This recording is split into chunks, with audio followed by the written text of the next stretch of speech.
Greetings, interwebs. Been a minute, but we're back. So the other night, I really wanted some pizza, but I was tired, it's been a long week at work, and I just wasn't feeling like going to get one, and I just didn't feel like calling for a delivery. But, you know how much I love to cook. So I got looking around the kitchen, you know what, I got the ingredients. I haven't made a pizza in a while. Let's make a pizza. So I did. It was great. So I got thinking about it, so my friends about it, like, you should make a video about that. So here we are. Today, I'm going to show you how to make your own pizza at home with just regular ingredients. Stand by. Okay, so here's what we're dealing with today. Tomato, bell peppers, bacon, onion. You already cut them up, so don't have to worry about that later. Other things, if you have them here, we're also going to put spinach. But look, I got some sandwich meat, sausage. Here's the bacon I cut up. Maybe some mushrooms, and this is the onion and tomato that I cut up. Whatever ingredients you like on a pizza, just put them on the pizza. Now for a crust, we're going to use this. The biscuit in a can, pop biscuits, whatever you like to call them. Now I have a pizza pan, but we're not going to use that because most people don't. We're going to use aluminum foil because, well, everybody has aluminum foil. Now, if you don't like a thick crust, flour tortillas, make a nice thin and crispy crust. And of course, mozzarella cheese. Now for the sauce, most people have some kind of spaghetti sauce around the house. I just happen to have a big jar of chunky ragu. A little zesty Italian, we're going to kind of mix with it to give it a little better flavor. And because I'm making a nice thick, like a pan pizza, or maybe a hand tossed, whatever you want to call, butter and garlic, I'm going to melt that down and put it around the crust. So, there's our ingredients. Let's get to it, shall we? Okay, well, like I said, I have a pizza pan. It's specifically for pizza. It has a little handle that clips on it, so you can put it in the oven and then take it out of the oven. These are great. They're not very expensive. I recommend getting one if you do want to cook some pizza around the house yourself. But for now, aluminum foil. Everybody has aluminum foil. So,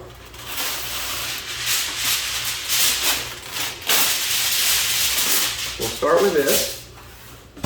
Now, you could get all fancy and make up your own dough, put flour everywhere, make a mess. But you know my channel, it's about doing it the easy way. We got some no stick. So if you don't want your biscuit batter, so to speak, just stick to the aluminum foil. Okay. Can of biscuits. Now I prefer the flaky. I'm always scared you're going to blow up in my face. There. You look, this is already dough. And because these are the layered ones, you don't want to use a whole biscuit because you'll get a crust that's huge. And pull these in half. And kind of set them aside for now. And yeah, my counter is clean. You know me and cleaning. We're going to just tear them in half. Here, I'll cut through this real quick so you don't have to sit and just sit there and watch. Let's go.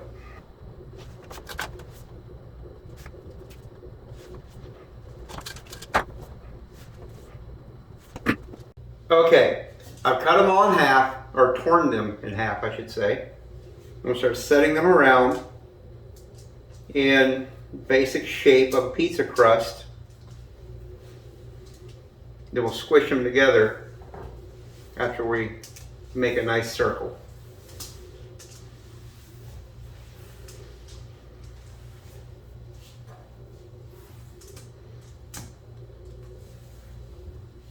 Okay, there we go. Now just start kind of pinching it all together.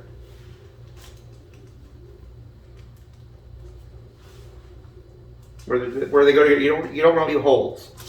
So yeah, pinch them. There you can see how they got spaces in between. You just kind of squish them together, pinch it together so it stays together.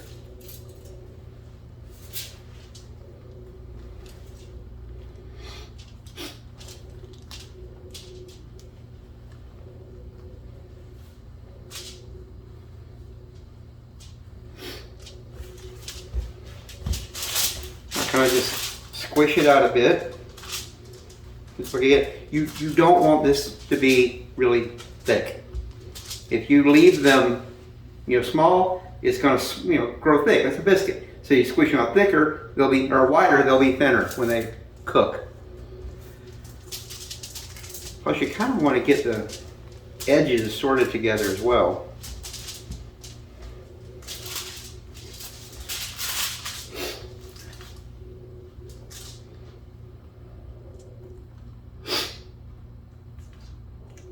That one just doesn't want to stay together.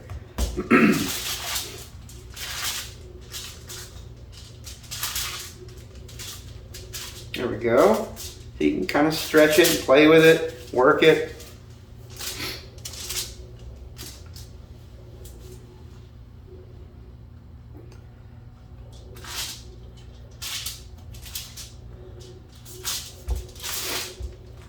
Okay, now we essentially have pizza crust. Okay, for my next step, set this aside. Garlic, margarine. Let's get a big glob, margarine in a bowl.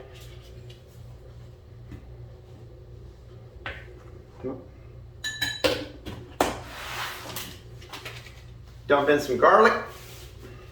Holy moly. My hands are kind of slippery.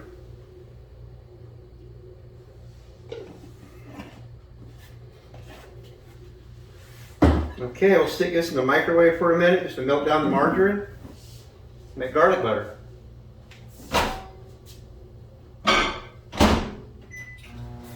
That smells good.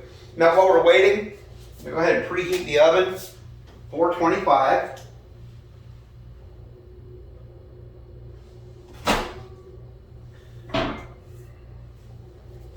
Okay, we've got the garlic and the margarine all melted down.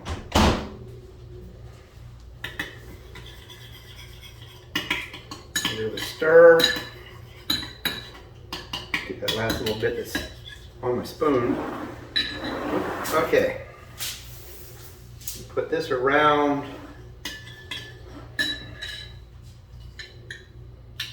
the edge of the crust. The part that's going to stick out of the pizza.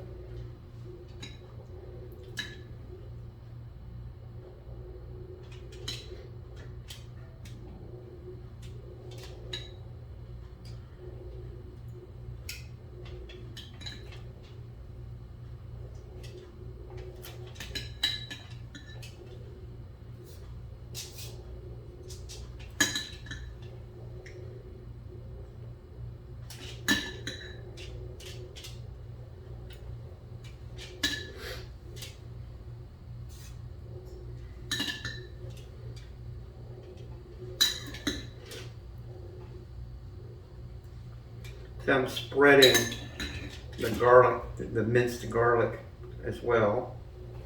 Okay. Now for the sauce. Put some ragu. And whatever you happen to have around the house is fine. Now I will put a little bit of zesty Italian just to give us some flavor. Not a whole lot, because you don't want it too runny, because this is, thin it out. Okay, stir that up.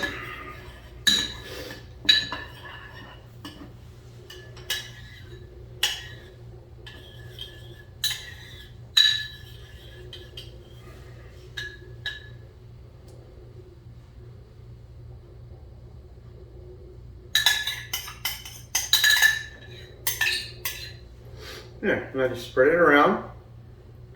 Use the bottom of the spoon, makes a nice spreader. In case you're wondering where I picked all this up from, I used to work at Pizza Hut a long time ago. I worked at Domino's as a delivery driver when I was in the military, but that was just delivering pizza, there was nothing to it. But when I got back home from the military, I worked at Pizza Hut for a while, and I worked all parts of it, from cook to driver to assistant manager, just you name it. Okay, that's the base. Time for some cheese. You're going to put just a little bit of cheese on the bottom. You want to try to avoid getting it out on the edges. You want to try to just get it on the sauce. You know, I've always got that grated Mexican cheese from Winn-Dixie. Well, this is grated mozzarella from Winn-Dixie. It's really, really good. I can sit and eat this as a snack by itself. Okay, there we go. Now that I'm going to start putting ingredients on, toppings, I'm going to move the camera so you can see better. Well, all that butter is just kind of running everywhere. It's going to make a mess. Suggestion, put another piece of aluminum foil on the bottom of the oven so if any of this runs off, it'll get on the other aluminum foil, not in the bottom of your oven. It'll burn. Okay, something I forgot to mention earlier in the ingredients, pepperoni. I've always got these sitting around for snacks. These were great for snacks on my daughter's lunch. When I used to pack her lunch for school.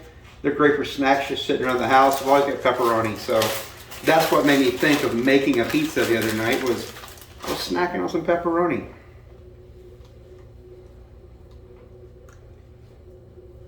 So we're going to spread these around.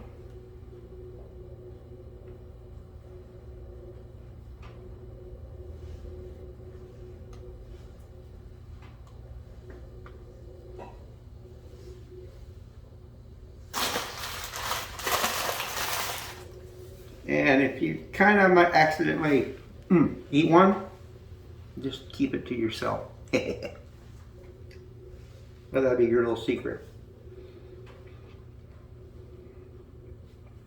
If the kids are in the kitchen while you're cooking, they're going to want to snag all your pepperoni because it's really good.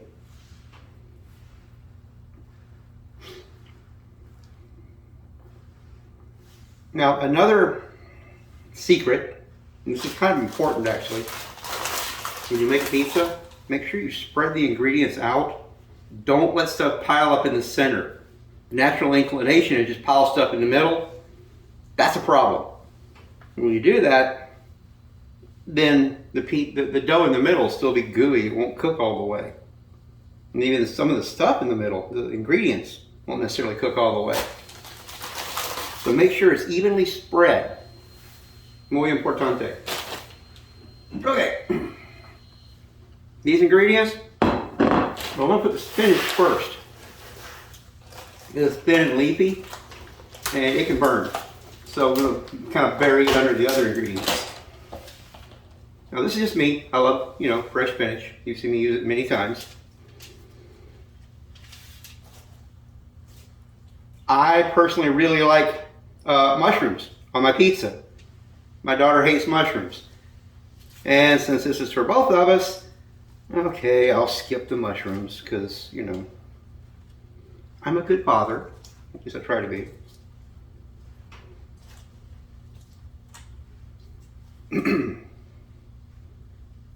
Okay, we spread around some spinach, put around some tomatoes. And like I said, try to spread the ingredients around the perimeter as much as you can. You don't want it all just piled in the middle. Okay, the bell peppers. And you see, there's not a whole lot of the ingredients. If you go to, like Pizza Hut and look at how they make them, they don't really put a whole lot of ingredients because it gets to be too much and the pizza can't cook. And you go biting into it and you got too many ingredients. You want just enough to be able to taste, but not so much that it's just too much for the structure of the dough. Okay, that's it. I'll steal this paper towel.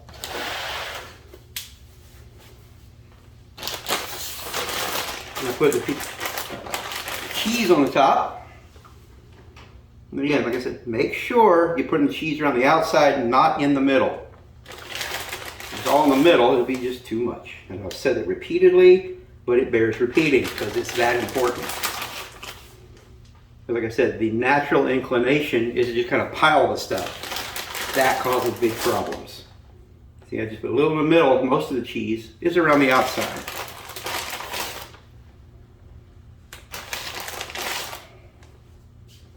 Okay, so the final ingredient.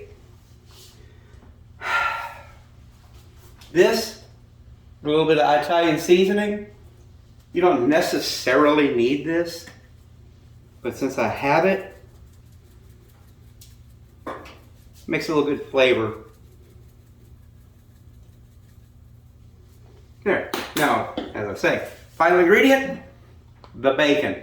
You want the bacon on the top because it's got to be up in the heat by itself to cook.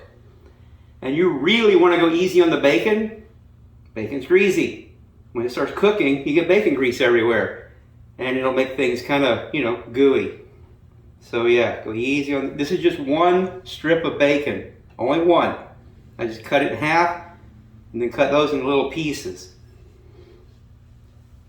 I cut it half lengthwise and then chopped it into little pieces. But see there, it's spread around. And there you have it. That's the pizza. Now, I'm gonna get a board to put under it because this is, floppy. And kind of make a little thing to hold in all that butter so it doesn't just run off.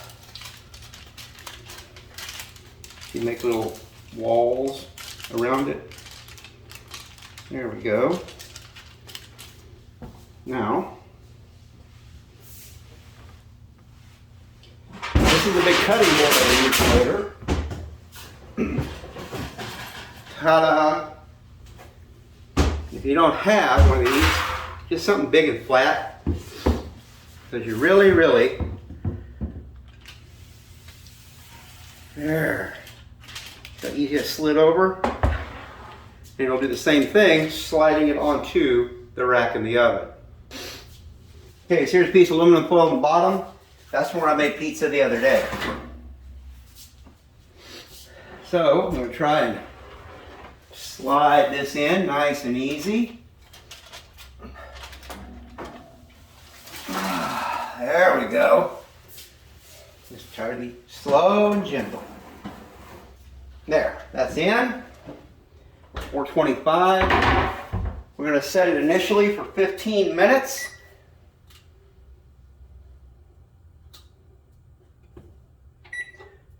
And then come back and check. Here, we pull it out so you can get a better view. Does that look good or what? Oh yeah. But still, give it a little 5 more minutes. Give it a little more time to brown. Okay, it's been 5 more minutes. Let's see how we're doing. Oh golly, will you look at that? Does that not just look like the most perfect pizza? And look, I made it from scratch, from regular just stuff I had in my cabinet. You can do this too. Okay, oven's off. Let's get this thing out.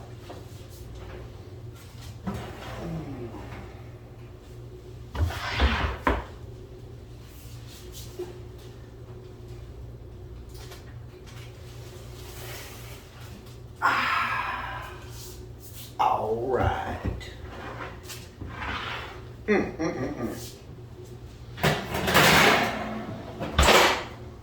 Okay.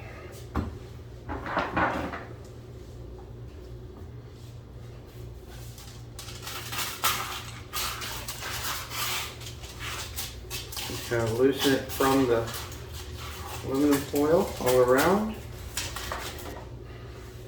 Okay, so I've run a spatula all the way around, got it unstuck. This is a proper pizza cutter, not the little thing with the wheel. Those will kind of mush and push, and you go in a real pizza joint, you see these things.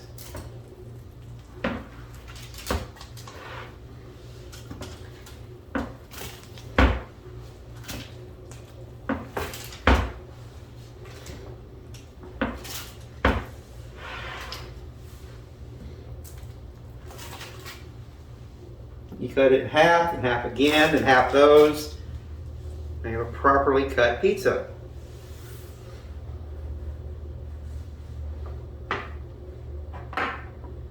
No, I'll use this one.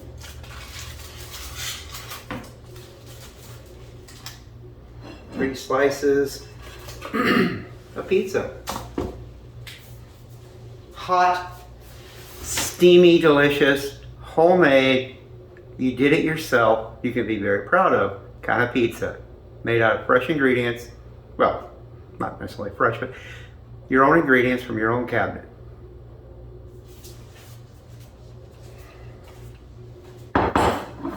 And what pizza would be complete without Parmesan? So there you have it. Fresh, homemade, you did it yourself on the cheap basis. You saw the ingredients. This is just general stuff from Winn-Dixie. Nothing outlandish or fancy. You have to go to a specialty store. You can get it at any old grocery store. So if y'all don't mind, I'm gonna go sit down and have me some pizza and a cold Dr. Pepper. So, on that very delicious note, to seeing you.